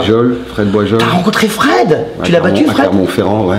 Oh putain, qu'est-ce qu'il était dur, Fred, je l'adore, on l'embrasse, hein. Moi je l'adore. Il était en train de me dominer à distance comme ça dans les premiers rounds et donc heureusement après j'ai été épuisé dans mes coups de genoux, mon corps à corps et tout ça et mais il était dur, très très dur. Oui, toujours dur, hein, Fred. Hein. Ouais. Notre Corse adoré qui est en Corse, on l'embrasse. On l'embrasse et il est très actif. Toujours. Avec son club je l'adore. Et le MMA avec il a fait transmis à son fils qui est combattant de MMA. Non mais Fred, c'est du lourd. Donc là tu vas en Thaïlande, tu es connu, tout ça. Tu commences à, bien sûr, tu t'imprègnes de la culture, thaïlandaise. Rainbow aussi, j'ai rencontré Rainbow. Lequel? Soprantale. Oh là là, ouais. Mais celui-là c'est un violent lui. C'est le dernier combat. Mais lui, t'as morflé un peu ou pas? Ah ouais, parce que lui c'était un violent. En fait, ce qui s'est passé, c'était à Macao. Ouais. En direct, retransmis en direct à la télévision nationale. Et j'avais déjà, en Thaïlande, et j'avais déjà 27 ans. Et pareil, ce jour-là, il y a moi, Dany et Ramon Dekers, tu vois, pour Songchai Ratanasuban. Mais j'avais déjà 27 ans et si tu veux, j'étais moins fou, moins fougueux. J'avais déjà un enfant, une femme, tu vois. Ouais. Et Songchai, lui, il continuait à m'opposer ses numéros 1, tu vois. Et je me souviendrai toujours, on est à Macao, et je me souviendrai toujours, on est à Hong Kong, et on part sur un bateau pour aller sur l'île Macao. Et quand on est dans la baie de Hong Kong comme ça, je suis avec Ramon sur le bateau et je revis une scène de Opération Dragon dans le film de Bruce Lee. Avec le bateau? Parce que les bateaux ancestraux là, ils sont restés dans la baie. Ils sont encore là, qui font face à des gratte-ciels comme ça. Et je me dis, ah ouais, je suis avec Ramon, moi, on va sur une île pour affronter des mitraillettes taille pour Speta, et il y a les embarcations et tout, comme à l'ancienne quand je regardais le film Opération Dragon. Ça m'a fait c'est beau le parallèle, ça m'a fait ce parallèle-là, ouais. J'adore. Et Ramon. Je me souviendrai toujours, je suis dans le vestiaire avec lui, et comme il y avait aussi des combattants français qui combattaient, parce qu'il y avait Manu Hento et Eddie Saban. Ah, j'ai combattu Eddie Saban aussi. Tu as fait quoi? J'ai gagné. Attention, qu'on embrasse, hein. Mais attention, c'est du très très lourd, et du beau gosse. Quel boxeur, Et donc Manu qui faisait partie de ton ancien club. Manu et Eddie Saban, ils étaient à 2 contre 1. C'est-à-dire les deux, ils ont boxé contre un Thaïlandais. Nuatoroni, pas n'importe qui. Hein. Nuatoroni. C'est-à-dire que tu sais, c'était les formules, ils faisaient 3 rounds avec un, et l'autre il descendait. On fait en France en 80. C'est ça. Et donc, il y avait le beau-père de Ramon qui était venu prêter main forte à Désiré Thibault. Parce que c'est Désiré Thibault qui m'a trouvé l'occasion de combattre pour Songchai Ratanasuban, qui était le plus haut niveau mondial, et pour la ceinture à l'anniversaire du roi. Donc on embrasse aussi Dédé, bien sûr. Dédé, c'est un phénomène. Il a fait des galas incroyables avec Ipi Singmani, Chaluntong et tout ça. 90 à Paris, il fait un truc, c'est France-Thaïlande, mais c'est un truc unique au monde. Incroyable. En direct en plus. Et donc je me retrouve tout seul avec Ramon dans le vestiaire. Et je me souviendrai toujours, tu sais, c'est une période spéciale, le vestiaire. On entendait la clameur, c'était un gala de folie. Hein, les Chinois, ils avaient même fait le dragon autour du ring et tout. Et je me souviendrai toujours, Ramon, il se préparait avec moi. On est dans le vestiaire, comme dans un sas de décompression. Et à un moment donné, il est là, il vient me voir. Et il me dit en anglais, I hate this moment. Je déteste ce moment. Je déteste ce moment. Ah, c'est beau, c'est fort. C'est puissant quand même, hein. Quel beau gosse, Ramon Dekers, quel beau gosse. D'ailleurs, nous, on a vu notre Ramon Dekers, c'était toi. Hein. Mais notre Ramon Dekers à nous, parce que quand on l'a vu la première fois, quand il est arrivé contre Khaled, il avait 16-17 ans, à Japi, boxe, c'était Jamy qui l'organisait. Et quand j'arrive à l'hôtel, Alors c'était incroyable, tu sais, à l'époque c'était un peu la mafia qui organisait, faut dire la beaucoup vérité. même, Donc, beaucoup même. tu vis un film de John Woo en réalité, tu vois, tu as toutes les limousines qui arrivent avec des Chinois, avec des lunettes de soleil, des Film de chaînes en Kung Fu à or, l'ancienne. habillés tout en noir avec deux téléphones portables, tout est huilé, tu sens qu'ils contrôlent le terrain et tout. Tu arrives dans un grand hôtel et tout Mais ils ça. sont gentils de ouf par contre. Ouais, bah heureusement parce que et donc Macao c'est le Las Vegas asiatique. Oui, c'est ça, Et donc c'est une île. Songchai Ratanasuban il avait organisé là-bas pour faire plaisir, il avait ramené tout le staff du Lumpini parce que les asiatiques c'est des joueurs. Bien sûr. Et à mon avis ils ont fait d'une pierre deux coups, ils se sont fait leur gala en direct à la télé et après ils sont allés jouer au casino aussi. Ouais, etc., tu vois. avec ça, hein. Et je me souviendrai toujours, je suis dans l'hôtel au petit déjeuner. Moi, je prends pas le parti d'aller m'entraîner dans la salle parce qu'il y a toujours des salles fitness dans les grands hôtels. Ouais. On était dans un Shangri-La ou un truc comme ça, tu vois. Un truc Et de ouf. il y avait Khaled et Bieb qui combattaient aussi. Et il y avait Manu Ento et Eddie Saban. Et je suis en train de prendre mon petit déj avec Dédé. Et là, il y a Khaled qui vient avec Manu et Eddie Saban. Ils viennent nous rejoindre au petit déj. Il me dit oh là là Guillaume, tu rencontres un tueur, tu rencontres un ouf. Ils me disent il était dans la salle avec nous là, tu sais où il y a des haltères et tout ça. Ils m'ont dit laisse tomber, c'était Rainbow sur Patalais. Ah ouais, j'adore. Et ils m'ont dit laisse tomber, il a un dos comme ça, il a des oreilles. Ah, et puis il est méchant en plus. Il a des cicatrices et tout. Ah heureusement j'ai pas vu ses combats avant de l'affronter. Il a tapé Den Mangsorin, il a tapé tout le monde. Ouais, puis c'était des. Il était violent, hein, le Rainbow, ouais. Et moi je dis ah ouais, ok, moi j'avais l'expérience déjà, donc ça m'a pas impressionné plus que ça. Et le deuxième jour, pareil, moi je voulais emmagasiner, je prends qui c'est qui vient taper à ma porte Qui à genre 7h du matin. Je sais pas, je me lève, je suis un peu groggy, j'ouvre la porte comme ça, 7h du matin, moi je voulais emmagasiner, je voulais me reposer. Rainbow. Oh non. Rainbow. Il vient frapper à ma porte, il me dit Guillaume, Pai Wing. Il me dit Guillaume, on va courir. Et là je le vois dans une combinaison, tu sais, de sudation. Je l'avais pas vu encore. Les cheveux, les cheveux un peu toilettés, brillants, le regard perçant, tout réveillé, tout comme ça. Et je lui dis non, c'est bon et tout, et j'ai fermé la porte. Ah ouais, c'est un ouf. Et après le combat il démarre dès le premier round, il veut me mettre un coup de talon dans la bouche, il m'annonce la couleur, et après tu gères quand même. Je gère, mais c'était dur. Et ce qui était très dur, c'est que dans le 5e round, il me fait une feinte du côté gauche et il revient en coup de coude. Et là, je prends un coup de coude méchant. En bout de course, j'essaye de faire un évitement comme ça, mais comme tu sais, nous les Occidentaux, on a une arête un peu proéminente comme ça, pas à temps, et ça vient me percuter sur le côté. Il te casse le nez? Et là, je ressens une douleur. Ah ouais. Je ressens une douleur, tu sais, c'est des douleurs que quand tu la ressens, tu ressens la douleur, mais des fois tu ressens des douleurs qui vont après diminuer avec les minutes. Là, c'est le contraire, elle monte. Plus le temps il passe, plus elle monte. Et je sens un truc sur mon visage. Bon, lui, non, il fait que de viser à cet endroit-là, forcément. Moi, je gère, je tourne. Bon, je sais que j'ai perdu. Et là, Désiré, il vient me voir avec une serviette. J'ai pas de miroir, je sais pas, mais je sens un truc sur mon visage. Et il me met la serviette derrière, elle ressort toute rouge. Je vais au vestiaire, je veux que voir un miroir. Et là, je me mets devant un miroir. Ta tête, elle ressemble à rien. Là, j'ai la pointe de mon nez, elle est touchée la pommette. Oh putain. Je te jure, c'était de travers comme ça. Donc quand tu as une bosse sur le nez, c'est pas beau déjà. Mais je te jure que le nez de travers, c'est une autre dimension. T'es défiguré. Moi, je panique. Déjà, elle avait contre Winston Walker, je voulais pas que ma maman elle me voie. Là, j'ai dit, je peux pas rentrer à Paris comme ça, c'est pas possible. Je vais voir les mafieux et tout. Je leur dis, moi, je rentre pas comme ça et tout, c'est pas possible.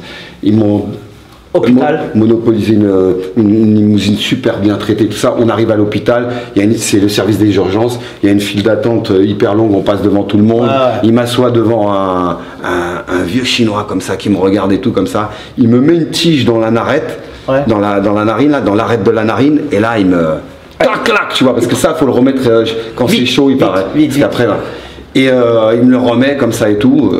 Et après, je visite Macao pendant 2-3 jours avec Manu et Eddie Saban, avec un arc-en-ciel ici, violet, bleu, etc. Et je suis rentré à Paris, j'ai été consulté, ça s'est résorbé, j'ai été consulté un ORL, bien. Ça va. Comme aujourd'hui, il m'a rectifié ça. Mais tu vois, le nez, c'est très. fragile. Ça part dans n'importe quel sens. Et en même temps, tu rencontres pas n'importe qui, parce que les gens ne se rendent pas compte qui c'est Rambo. Il est monté avec son drapeau ou pas? Non, mais. D'habitude, il monte avec le drapeau, lui. Tu sais, il monte avec le. C'était un ouf. Il est venu toquer à ma porte à 6h du matin. Tu sais qu'il a. Les gens, ils avaient peur de lui. les boxeurs, tu sais qu'il y a Rembo des gens même. Sarpantale, ça a été mon dernier combat. Mais tu es au courant de ce qui s'est passé, lui, quand même? Il y a des Thaïlandais, ils sont montés contre lui, pas pour la ceinture, hein. Et ils demandaient de pas.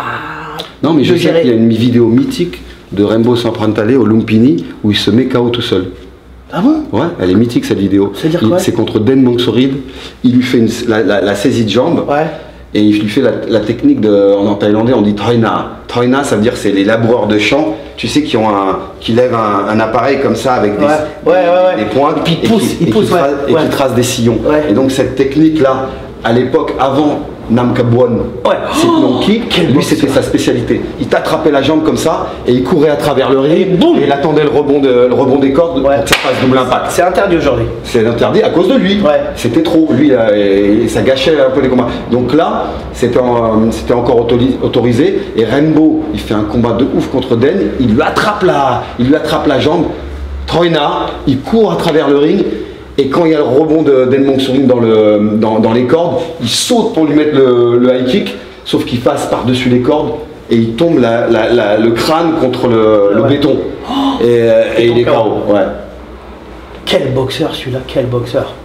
Ah mais moi il me faisait flipper. Et là c'est mon dernier combat. Ouais. J'ai dit j'arrête. Ah ouais. Ça y est, tu dis t'arrêtes. Ouais. Alors, j'avais plus la même fougue, la même folie. T'as plus la niaque. La même niaque. Tu parles thaïlandais. Ouais. Parce que tu apprends le thaïlandais. On peut pas ça, Thaï Dae. Ah ouais, c'est pas mal.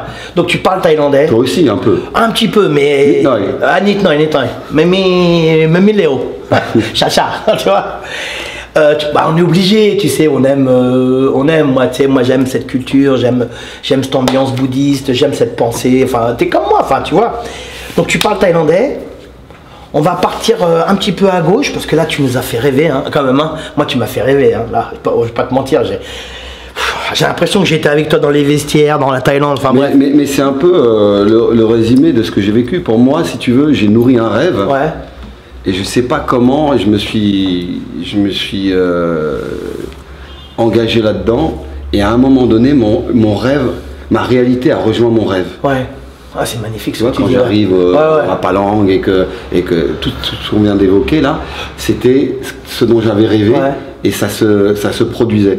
Et là, il y a une espèce de sensation existentielle qui est incroyable parce que c'est comme si je sais pas, c'est comme si tout l'univers autour de toi, les arbres, la musique qui est jouée par le transistor du taxi que tu prends à ce moment-là, les vêtements que tu mets, le parfum que tu te mets, c'est comme si tout ça avait un sens et comme si tout ça complotait à la réussite de ce que tu es en train de vivre à l'instant T, tu sais.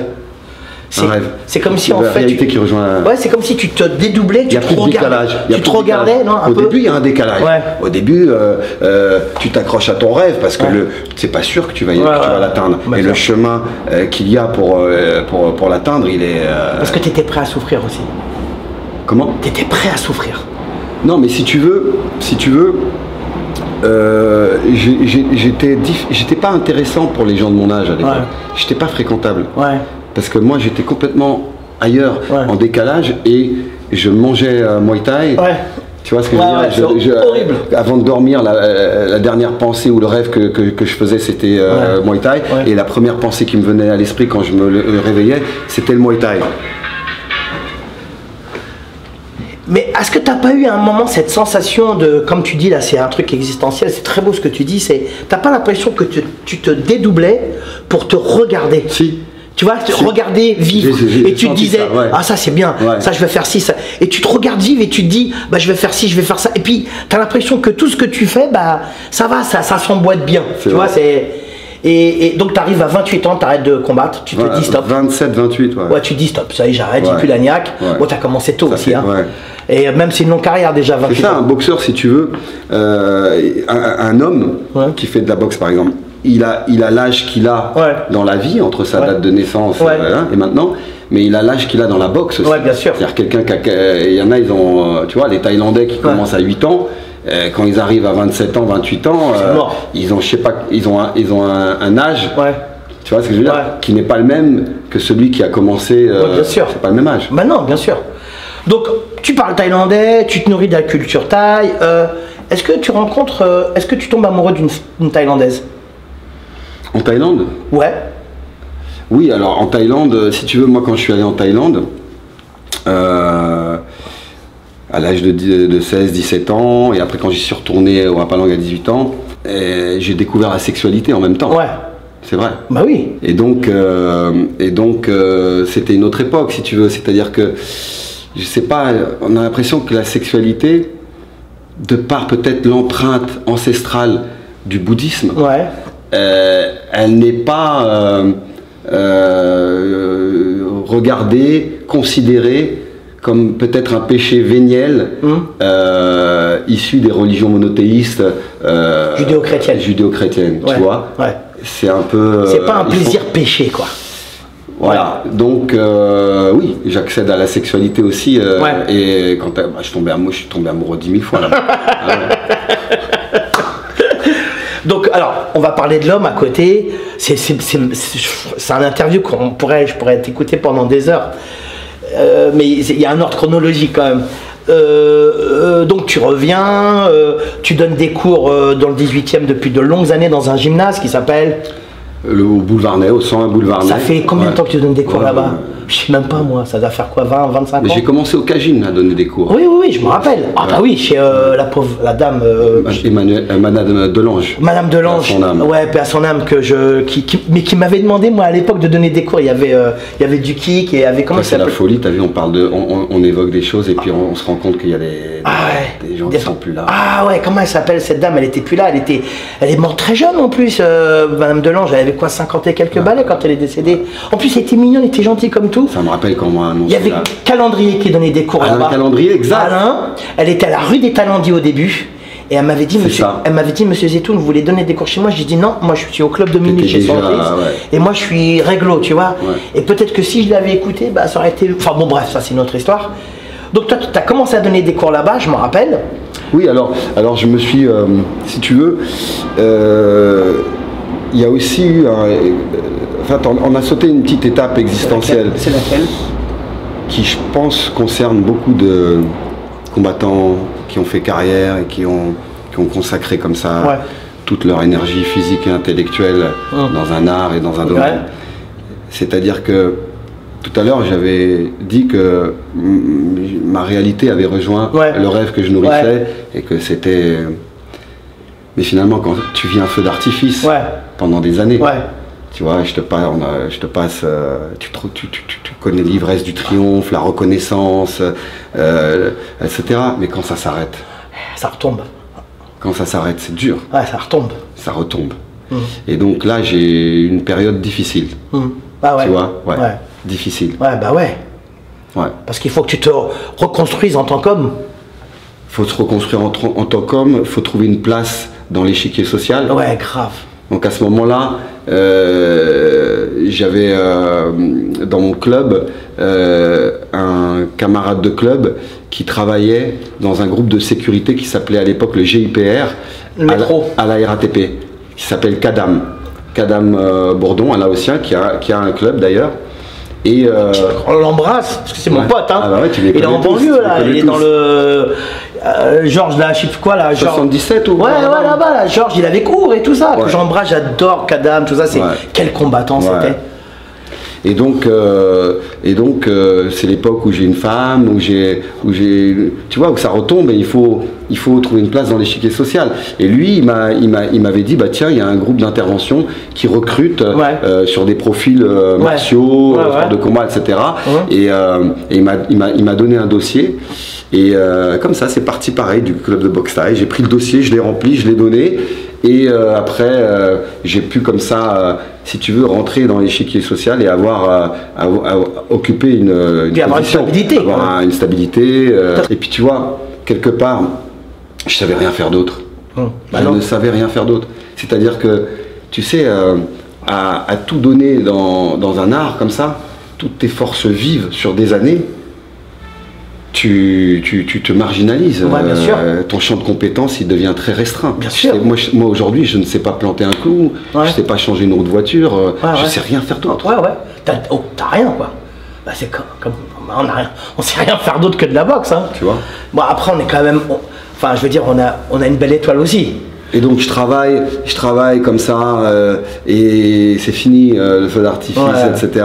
Et je me souviendrai toujours, j'avais des missions qui m'attendaient dans la banlieue du 93, et donc je prenais le RER à Gare du Nord, et je regardais ce RER comme ça que je prenais, et c'était le même qui m'emmenait à l'aéroport de Roissy-Charles de Gaulle pour des aventures extraordinaires, épiques. Tu vois. Et là je le prenais pour aller bosser dans le métro ou dans les bus du 93. Tu vois, c'était dur. J'ai dû surmonter tout ça. Et puis après, il y a eu cette opportunité d'enseigner, et finalement je me suis retrouvé une vocation comme ça à enseigner. À transmettre, à partager, tellement convaincu j'étais de la beauté, j'ai presque envie de dire même aujourd'hui de l'utilité publique de ce qu'on fait. Tu peux le dire. Parce qu'il y en a marre de se mettre en dessous. Hein. Parce que ce qu'on fait nous, on fait vachement de bien aux gens aussi. Hein. On devrait être même à la limite être payé par la Sécu. Non mais je te jure. Hein. Et qu'est-ce qui se passe quand je suis... Ouais, j'étais comme... Si tu veux, je me plais à dire que j'étais comme un récipient avec tout ce que j'avais vécu, qui s'était rempli à ras-bord, et dont la fonction forcément c'est de verser le contenu. Transmettre. Et qu'est-ce qui se passe au Cagine un jour? Il y a trois petits gars qui viennent comme ça. Ils ont 12-13 ans. Et les deux sur les trois sont entreprenants, et ils me disent ouais, nous on veut faire un cours d'essai, tout ça, ils viennent et tout. Et je vois un petit jeune comme ça qui est dans le coin et qui lui est plutôt timoré et qui est venu pour les accompagner. Et c'était Mounir Bouti. Mounir Bouti, que j'adore. C'est mon petit chéri. Et je lui ai dit... Comme ça, hein. Comme ça. Et je lui ai dit non, mais toi aussi tu vas... Tiens, j'ai pas de short. Tiens, je te prête un short. Mais il devait être comme ça. Ouais. Et depuis ce jour-là, il est venu tous les jours. Depuis ce baptême. T'en as fait un beau combattant. Hein. Il a été champion de France éducatif, champion de France classe D, champion de France classe B, champion de France classe C, champion de France classe A, champion du monde IFMA, avec le trophée du meilleur combattant du championnat du monde IFMA, alors qu'il y a 46 pays, en plus dans quelle catégorie? 50 T'es léger. Ouais, 54 lui. Hein. Ah, mais je me rappelle, je le croisais souvent dans le train pour aller en Normandie, lui. Mais tu vois, aujourd'hui, André, avec le recul, nous maintenant, on a peut-être moins envie de se consacrer à la compétition, à la performance, et etc. Mais au début, quand tu es entraîneur, tu te dis, tiens, c'est une façon d'obtenir des galons et de faire la démonstration que ma méthode est efficace. Et tu as besoin de ton champion, quelque part. Bien sûr, on l'a tous connu. Hein. T'as eu Bouti, moi j'ai eu Skarbowski, que tu as arbitré d'ailleurs, tu te rappelles. Hein. Voilà, on a tous notre champion, on est obligé, parce que c'est important de se dire qu'on ne s'est pas trompé quand même. Donc tu as ton champion, puis quand même tu as ton fils quand même qui est pas mal, qui commence à faire des combats en boxe taille, que j'ai vu évoluer à Aubervilliers chez Totov, qui a pas la même technique que toi, hein, parce que d'abord c'est pas le même gabarit, beaucoup plus trapu, cogneur, puis dur, hein, il est dur ton fils, hein. C'est un bâtard, hein. Lui il est dur, c'est du béton armé. Mais tu vois, c'est une leçon aussi, c'est quelque part, on peut la comparer dans l'existence aussi, c'est quelque part... C'est pas parce que c'est tes enfants qu'il faut en faire une photocopie de toi. Et au début, j'ai commis l'erreur. Je me suis dit non, lui il va boxer comme moi. Mais très rapidement, je me suis rendu compte que c'était un tout autre style et qu'il fallait appuyer dans ce sens-là. Tu vois. Il est dur. D'ailleurs, il a arrêté, il s'est mis au MMA. Il s'est mis au MMA, il a fait sensation au Cage Warrior. Tu vois, qui était une organisation. Il continue ou pas? Et finalement, il a subi le confinement du Covid, où là tout s'est arrêté pour tout le monde pendant je sais pas combien de temps, etc. Donc au début il s'est entraîné dans le vide, etc. Puis au bout d'un moment ça l'a saoulé. Il a quel âge maintenant ton fils? 26 ans. Il est sur d'autres plans, sur d'autres projets. Parce que moi je me rappelle quand il boxait en classe C et en classe B. D'ailleurs je l'ai vu chez Totov, je l'ai vu dans le truc, je l'ai vu à Chapier et tout. Il est dur. Hein. Personne n'avançait contre lui, personne. C'est lui qui avançait. Personne. Moi il me faisait rappeler Mohamed Yamani dans le style un peu, tu te rappelles? Mohamed Yamani. Mais pareil, je trouve que lui et Mohamed Yamani, quand je l'ai regardé. Très grand champion aussi. Oui, mais je trouve que. Et d'ailleurs je lui dis à Mohamed, je trouve pas qu'il boxe comme toi. Il me dit ouais, de ouf. J'ai dit, tu vois, c'est pas un carnaire lui, c'est un Yamani plus. Tu vois, petit rabeleux. Moi, il m'a montré ce que je voulais voir, tu vois. Il est dur. Il est dur. Il m'a montré. Ton fils, il a porté. Lorsque j'ai organisé les galas Kerner Thai à Coubertin, c'est lui qui a ouvert le bal. Il fallait le faire quand même. C'était beaucoup de pression sur les épaules. Mais il s'en fout lui. Et puis porter un nom, tu vois, etc. J'avais fait organiser aussi le gala où j'avais fait venir un transgenre, Nongrose. Il a boxé qui d'ailleurs lui? Nongrose, il avait combattu contre Akram Hamidi. Ah ouais, c'est vrai, je me rappelle. Quel boxeur Nongrose. J'avais eu vent d'un transgenre. Il y a eu un film sur lui d'ailleurs. Qui mettait des KO à Bangkok, qui était très, très violent et tout. Et j'ai eu la judicieuse idée de le faire venir en France parce que je me suis dit que ça allait quelque part emmener la Muay Thai ailleurs. Et bien m'en a pris parce que du coup j'ai eu 4 pages couleurs dans l'équipe magazine et j'ai eu une ribambelle d'articles, même dans Marianne. La CNN est venue ce jour-là, tu vois. Et je me souviendrai. Ça a cassé les codes un peu, je trouve. Et puis ça s'est bien passé, tu vois, parce que bon, il aurait pu y avoir des gens, tu sais, dans le public, qui. Non, c'était bien. Et je me souviendrai toujours quand je suis allé le chercher à l'aéroport, une scène de film de Tarantino, quand il arrive comme ça. En mini-jupe avec des Ray-Ban et des chaussures à talons et qu'il arrive comme ça. Incroyable. C'est quoi ça? Attention, on fait un combat. Guillaume, pour finir cette interview, c'est même pas une interview, c'est une conversation de comptoir sur le Muay Thai. On pourrait parler, débattre comme ça sur des heures. Juste pour conclure, parce qu'on est obligé d'arrêter. Dis-moi quelque chose pour conclure, un truc pour conclure, un truc qui... Parce que depuis tout à l'heure, tu me fais rêver, je suis sûr que tu fais rêver les autres. Moi, depuis tout à l'heure, je rêve, mais c'est magique ce que je rêve. Qu'est-ce que tu pourrais dire pour conclure? Ce que je pourrais dire, c'est que les jeunes qui nous regardent et qui sont comme ça prometteurs dans un domaine et qui se sont vus avoir un talent, j'espère qu'ils vont tout articuler dans leur existence pour ne pas gâcher ce talent qui précède. Voilà, dans la vie, le conseil que je donne, c'est de ne pas gâcher son talent si on en a trouvé un. Donc tu rejoins ce que dit Confucius, il dit talent caché, talent gâché. Tout à fait. Moi c'est beau. Je voudrais te remercier parce que c'était un magique moment, magic moment. Voilà, comme il y a que la boxe, pour moi, il n'y a que la boxe qui te remet ça. J'espère vous aussi. Merci Guillaume Kerner. Merci André. Merci Guillaume, vraiment, c'était magique. Merci à toi, c'était un honneur, cette interview de ouf, j'espère que vous avez ressenti la même chose que moi parce que c'était un interview extraordinaire. C'était vraiment, moi j'ai voyagé, j'ai adoré. Voilà, j'espère que cette vidéo vous a plu. N'hésitez pas jamais à la partager. N'oubliez pas de subscribe. Vous êtes des bons subscribers avec le petit doigt comme ça. Partagez-la. Aujourd'hui, on a eu le privilège, l'honneur, je ne sais même pas, il y a d'autres mots, mais je ne les ai pas, les superlatifs, de recevoir Guillaume Kerner.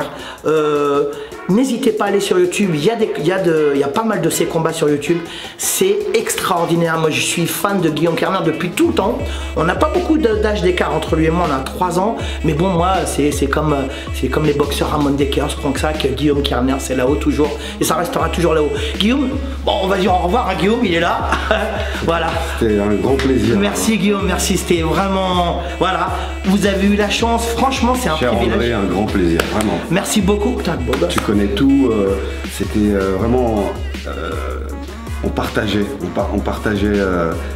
tu as connu ce que je mentionnais, donc ça fait plaisir. C'est des vestiges en fait maintenant. Tu m'as fait rêver, j'adore. Guillaume Kerner, champion de France, champion d'Europe, champion du monde de Muay Thai, et pas que, c'est champion aussi du Muay Thai, je sais pas, j'ai pas les mots, c'était... Merci beaucoup Guillaume. Merci. À la semaine prochaine, même heure, même endroit, Muay Thai mon vôtre.